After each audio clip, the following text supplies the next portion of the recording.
નમસ્કાર. ઘરમાં અચાનક ગેસ સિલિન્ડર ખતમ થઈ જાય અને પછી એજન્સીના ચક્કર કાપવા પડે. આ સમસ્યા તો લગભગ દરેક ઘરમાં જોવા મળે છે.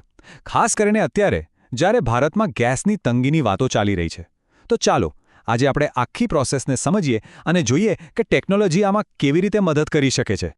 આ તો જાણે દરેક ઘરની કહાણી છે, ખરું ને? મોટાભાગના લોકો માટે ગેસ સિલિન્ડર મેળવવો એ એક મોટો માથાનો દુખાવો બની ગયો છે, જેમાં કલાકોના કલાકો વેડફાઈ જાય છે. પણ હવે પરિસ્થિતિ બદલાઈ રહી છે અને તેનો ઉકેલ આપણા પોતાના હાથમાં છે.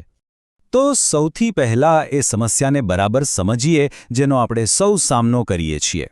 ગેસ સિલિન્ડર મેળવવાની જે જૂની રીત છે એ ઘણીવાર નિરાશાજનક અને ખૂબ જ સમય માંગી લે તેવી હોય છે. વિચારો, લોકો પોતાનો કિંમતી સમય કાઢીને એજન્સી પર જાય, લાંબી લાઈનમાં ઊભા રહે અને અંતે જ્યારે વારો આવે ત્યારે સાંભળવા મળે કે સિલિન્ડર તો નથી. આનાથી વધુ નિરાશાજનક બીજું શું હોઈ શકે? વેલ, હવે આ પરિસ્થિતિ બદલવાનો સમય આવી ગયો છે. તો આ લાંબી લાઈનો અને અનિશ્ચિતતાનો ઉપાય શું છે? જવાબ છે ડિજિટલ બુકિંગ. ચાલો જોઈએ કે આનાથી આપણને કેવા જબરદસ્ત ફાયદા થઈ શકે છે. અહીં સ્પષ્ટપણે જોઈ શકાય છે કે ટેકનોલોજી કેવી રીતે આપણું જીવન સરળ બનાવી રહી છે. સૌથી પહેલાં તો સમય બચે છે. પછી તમે ભલે રાત્રે 2 વાગે હોવ કે સવારે 6 વાગે, ગમે ત્યારે બુકિંગ કરી શકાય છે. સિલિન્ડર ક્યાં પહોંચ્યો એ પણ જાણી શકાય છે. અને હા, ક્યારેક પેમેન્ટ પર કેશબેક મળવાથી પૈસા પણ બચી શકે છે. આનાથી વધુ સારું શું હોઈ શકે? ઠીક છે, તો હવે સવાલ એ થાય કે આ ઓનલાઈન બુકિંગ કરવું કેવી રીતે? ચિંતા ન કરો, અહીં 3 એકદમ સરળ રીતો છે, જેમાંથી કોઈપણ રીત અપનાવી શકાય છે. પહેલી અને કદાચ સૌથી સરળ રીત છે વોટ્સએપ. આજે લગભગ દરેકના ફોનમાં વોટ્સએપ તો હોય જ છે અને હવે એના દ્વારા ગેસ બુક કરવો પણ શક્ય બન્યો છે. અહીં જુઓ, આ કેટલું સિમ્પલ છે. ફક્ત પોતાના રજિસ્ટર્ડ મોબાઈલ નંબર પરથી ગેસ કંપનીના ઓફિશિયલ નંબર પર હાય અથવા રીફિલ લખીને મોકલવાનું છે. બસ આટલું જ. તમારું બુકિંગ તરત જ કન્ફર્મ થઈ જશે. આ પદ્ધતિનો સૌથી મોટો ફાયદો તેની સરળતા જ છે. હવે જે લોકો થોડા ટેક સેવી છે એમના માટે આ બીજી પદ્ધતિ ખૂબ જ કામની છે. દરેક મોટી ગેસ કંપનીની પોતાની મોબાઈલ એપ્લિકેશન હોય છે અને એમાં ઘણા બધા ફીચર્સ પણ મળે છે. આખી પ્રોસેસ ખૂબ જ સરળ છે. પહેલાં એપ ડાઉનલોડ કરો, રજિસ્ટર કરો અને રીફિલ ઓર્ડર પર ક્લિક કરી દો. આ રીતનો એક ખાસ ફાયદો એ છે કે અહીં જૂના ઓર્ડર્સનો બધો હિસાબ પણ જોઈ શકાય છે, જે ઘણો ઉપયોગી થઈ શકે છે. અને હવે ત્રીજી રીત. આજકાલ ગૂગલ પે કે ફોન પે જેવી એપ્સનો ઉપયોગ તો સામાન્ય થઈ ગયો છે. તો જે લોકો બધું એક જ જગ્યાએથી મેનેજ કરવાનું પસંદ કરે છે, એમના માટે આ રીત બેસ્ટ છે.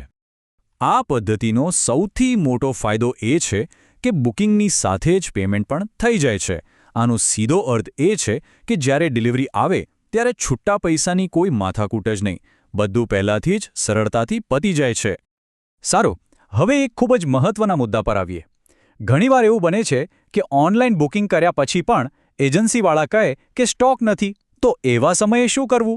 આ જાણવું દરેક ગ્રાહક માટે ખૂબ જ જરૂરી છે. તો સૌથી મહત્વની વાત એ છે કે આ વાક્ય બરાબર યાદ રાખવું. ઓનલાઈન બુકિંગ રેકોર્ડ એ ગ્રાહકનો અધિકાર છે. એ એક પાક્કો પુરાવો છે કે સિલિન્ડર બુક થઈ ચૂક્યો છે અને તે સિસ્ટમમાં નોંધાયેલ છે. એટલે જો કોઈ એજન્સી ના પાડે તો ગભરાવાની બિલકુલ જરૂર નથી. શાંતિથી તેમને બુકિંગનો રેકોર્ડ બતાવી શકાય છે. જો તેઓ હજુ પણ ના માને તો તરત જ કંપનીના હેલ્પલાઇન નંબર પર ફોન કરીને ફરિયાદ નોંધાવી શકાય છે. ગ્રાહકને તેમનો અધિકાર મળશે જ. ચાલો, હવે આપણે અંતિમ અને સૌથી મહત્વના ભાગ પર આવીએ છીએ. બુકિંગ તો થઈ ગયું, પણ સિલિન્ડરની ડિલિવરી લેતી વખતે કેટલીક બાબતોનું ધ્યાન રાખવું ખૂબ જ જરૂરી છે.